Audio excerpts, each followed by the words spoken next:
The United States is the wealthiest country in the world with a GDP of nearly $27 trillion in 2023. So why is it that over 78% of Americans are still living paycheck to paycheck and 72% of Americans don't even have an emergency fund of at least $2,000? Today, we're going to discuss why people are so poor despite living in a country that is so rich. And please stick around for a personal story that I'm going to share back from 2019 that really highlights the dilemma and the choices that so many Americans face, but so few actually get right. It's a really powerful example, and it's the reason that you'll either win or lose with money. In the comments below, please share what you think. I mean, how can this happen? Why do so many individual Americans have such a tough time making ends meet, despite living in one of the most prosperous places in the world? What do you think? What challenges have you faced? So why is the individual American consumer so broke,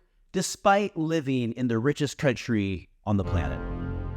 Because the individual American consumer has no idea about how money actually works. The American economic system is specifically designed to keep the economy and the country moving forward at the expense of the individual American consumer. It's called the money game, and big business knows the game. The government knows how it works. Corporations win at it, but individual Americans? Well, they have no idea on how any of this works. And in fact, a lot of them don't even understand what the money game is and aren't even aware that they are players in it. What I am talking about is the fundamentals of financial literacy, and there's three important components, and the first is financial education.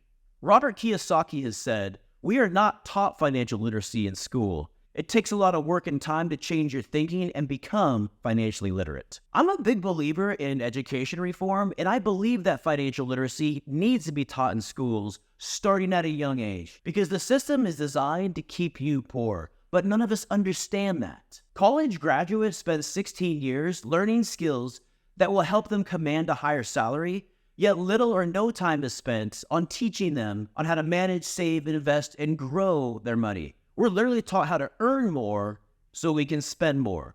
When we spend more, that's great for the economy and big business, but terrible for the individual. Financial education is a critical first step, but it's not valued in our education system. And yes, I know some states will teach one semester in high school, but it's not nearly enough. And here's another reality. The vast majority of Americans, even the ones who earn high income, still have no clue on how money works. And this education more than likely can't be taught at home, either because Americans don't have the money skills or the knowledge, and they're really good at losing with money. So what can you do? You have to take your power back and start educating yourself. First, acknowledge the system is stacked against you, and then learn how to win with money. These books will help build financial confidence, and I have read them all. The Simple Path to Wealth, The Millionaire Next Door, Rich Dad, Poor Dad, The Richest Man in Babylon, and just keep buying. And understand the importance of basic money building blocks, like pay yourself first, spend less than you make, avoid bad debt, and focus on owning assets. The second component of financial literacy is financial environment. Back in 2018, I went through a divorce, and I used that as an opportunity to redesign my life. I wanted to change a lot of my behavior, how I spent my time, and who I was becoming. But in order to change my behavior, I first had to change my environment. Committed to eating healthier, I cleaned out my pantry and got rid of all the junk food, chips, soda, and other unhealthy snacks, and started exercising. I also wanted to spend less time watching TV. I was wasting hours upon hours watching the news, football, and other sports each week on things that weren't adding value to my life. So I eliminated cable TV and canceled my subscriptions. I also wanted to stop drinking alcohol, so I cleared out the fridge and then stopped going to happy hours and hanging out with friends that would tempt me to drink. So how did things look 6 years later? I have never felt so empowered and in control. Not only has my environment changed incredibly over the past 6 years, my behaviors, lifestyle, and mindset, and the person that I am have all changed for the better. I haven't had a drink in years, and I don't miss it. I read instead of binge watch, and exercise is part of my daily habits. In order to change your financial behavior, first, you have to start educating yourself, and then you have to change your environment. So how do you do that? Well, ask yourself and identify, where are you being tempted with money? To quote Marcus Aurelius, Last of the 5 good emperors of Rome, ask yourself at every moment, is this necessary? If online shopping is a temptation, is this necessary? Or delete online shopping apps. If you overspend on credit cards, is this necessary? Or start using cash.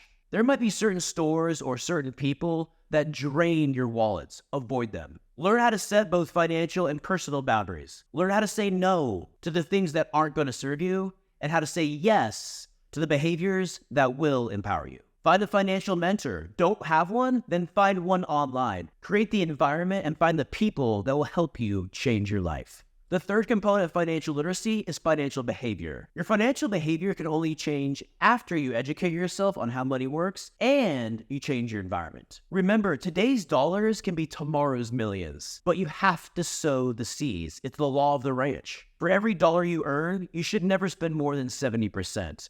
If you are constantly saving money, it means you can always invest your money. Stop focusing on consumption and start focusing on investing. Stop thinking about your dream purchase and start thinking about your dream life. Stop being a slave to money and instead make money your slave. Your relationship with money will spill into every other area of your life, so start winning with money. When you win with money, it makes winning in other areas easier. We are trained to focus on consumption, shed that, and take on the behavior mindset of someone who wins the money game. Now, I want to share a really powerful story, how one financial decision radically changed my life.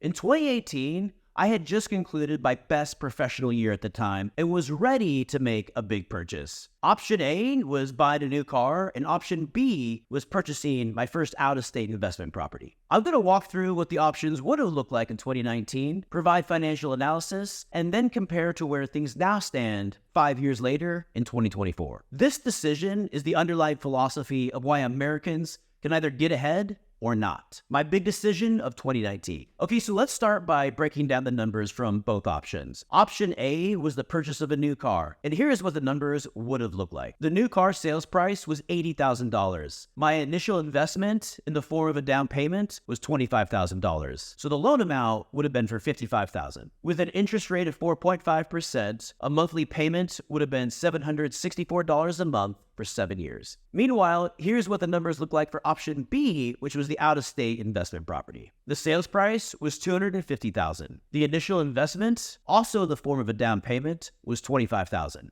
The loan amount was $225,000. The interest rate was 3.5%, and the principal and interest monthly payment was $1,010 amortized over 30 years. Now that we have the terms confirmed, let's analyze what the cash flow would have looked like for each option for the 5 years from 2019 through 2024. Under the new car option, the initial investment was $25,000. The monthly payment of $764 a month times 60 months or 5 years would have been a total of $45,840. So the total cash flow out would have been $70,840. So over 5 years, a new car would have taken over $70,000 out of my pocket, which is why it's considered a liability. Now let's compare that to the investment property. Again, the initial investment was $25,000. Now, since this was a short-term vacation rental, I had to furnish it, which cost another $15,000. So the total investment between the down payment and the furnishing cost was $40,000. The average monthly revenue over the 5-year period was $5,250 a month. The mortgage payment was $1,010 a month, and all other carrying costs were $2,990 a month. And that includes management fees, cleaning costs, utilities, taxes and insurance, repairs, and everything else. So the total costs were $4,000 a month. When we look at the average 5-year monthly cash flow, again, the revenue was $5,250 a month, minus the total cost of $4,000 a month, yield a positive monthly cash flow of $1,250 a month. We take the $1,250 a month, times it by 60 months, and that equals $75,000. So what this means is that over the span of 5 years, the property brought in net income of over $75,000, which completely covered the initial investments of both the down payment of $25,000 and the furnishing of $15,000, with a total positive cash flow of over $20,000 during the 5-year period. The new car would have produced negative cash flow of $70,000, where the investment property produced positive cash flow of $20,000. So the investment property came out $90,000 ahead from a cash flow metric compared to the new car. Now let's compare depreciation versus appreciation. Now there's a couple of different definitions of depreciation. The first means the rate at which the asset loses its value over time. The second is often associated with real estate as it relates to a tax write-off. We will cover both. This example here covers the first definition. Now remember, the car would have depreciated considerably during the 5 years. The 2019 sales price for the car was $80,000. The same car today is selling between $50,000 to $55,000 on average in 2024. So that means that the new car would have lost between $25,000 to $30,000 in value over the 5 years. Remember, the initial investment was $25,000. So the entire initial investment, 100% of it, would have been lost over the first 5 years through depreciation. Now, how did the investment property perform? The 2019 purchase price was $250,000. In 2024, according to Zillow, the home is now worth $370,000. So the home has appreciated over $120,000 over the past 5 years. Remember, the initial investment was also $25,000. So that means the initial investment had a 480% return on equity and went up almost 5 times. This is the power of leverage. When you control an appreciating asset, you get 100% of the equity gains. So what started off as a $25,000 investment in 2019 is now worth $120,000 in 2024. That's powerful. What do the numbers look like when we compare both cash flow and equity? For the new car, well, remember, the new car has negative cash flow of $70,840 and lost $25,000 in value. That's a total loss of over $95,000 over the 5 years between depreciation and negative cash flow. The investment property? Well, the investment property had positive cash flow of $20,000 and appreciated in value by $120,000. That's a total gain of $140,000. So I would have been $235,000 wealthier if I chose the investment property over the new car, because the gains would have been $140,000 compared to the losses of $95,000. But that's not all. What about other benefits? The new car provides transportation. The investment property, since it is a short-term vacation rental, my family and I get to use the property whenever we want, and we have total control over it.